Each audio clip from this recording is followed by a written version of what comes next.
कुत्ते की पूंछ टेढ़ी की टेढ़ी।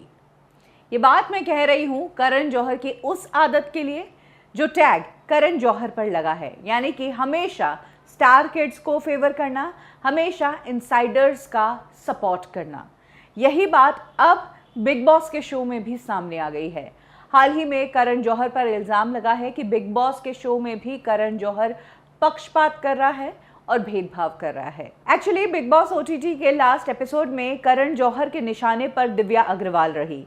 करण जौहर ने दिव्या अग्रवाल को बहुत खरी खरी सुनाई और उसे घर से जाने को भी कह दिया। एक्चुअली इसके पीछे कारण ये था कि दिव्या अग्रवाल ने पिछले दिनों में कई बार ऐसा कह दिया कि मुझे इस शो की जरूरत नहीं है, मुझे इस घर से जाना है। तो दिव्या की इन्हीं शिकायतों के कारण करण जौहर ने दिव्या को घर छोड़कर जाने के लिए कहा और बोला कि अगर तुम्हें जाना है इस घर से तो तुम जा सकती हो। इतना ही नहीं, दिव्या ने शमिता शेट्टी के लिए भी कुछ बोला तो करण जौहर ने उस बात पर भी दिव्या को डांट लगा दी। वहीं सेम एपिसोड में करण जौहर शमिता शेट्टी को सपोर्ट करते नजर आए, उनका हालचाल पूछा और उन्हें हिम्मत भी दी और उन्हें मोटिवेट किया।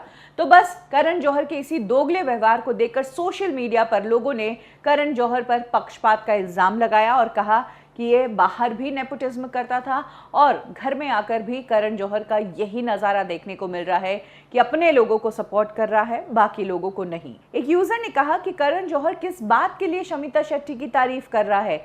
शमिता शेट्टी ने पूरे हफ्ते किया ही किया है, सिर्फ और सिर्फ अपने हाई स्टैंडर्ड को मेंटेन करने के अलावा। एक और यूजर ने कहा कि मुझे नहीं समझ आ रहा कि करण जौहर इतना दिव्या के एंटी क्यों हो गया है और शमिता के इतने सपोर्ट में क्यों आ गया है, और ये कितना कनिंग है, दिव्या को बोलने ही नहीं दे रहा। मुझे as a host Karan Johar जरा भी पसंद नहीं आ रहा, क्योंकि ये घर में रहकर सिर्फ और सिर्फ बातों का तूल बना रहा है और झगड़े करवा रहा है। एक और यूजर ने कहा कि माना शमिता शेट्टी करण जौहर की पुरानी फ्रेंड है, लेकिन इसका मतलब ये नहीं कि करण जौहर सिर्फ शमिता को सपोर्ट करे और बाकी घर वाले अगर लड़ाई करे तो वो बेफिजूल है। जैसे शमिता है वैसे ही बाकी घर वाले भी है, इसीलिए करण ये पार्शियलिटी मत करो। वहीं कुछ लोगों ने करण जौहर को सस्ता सलमान खान भी कहा है और बोला कि करण को देखकर तो मुझे बस यही लगा।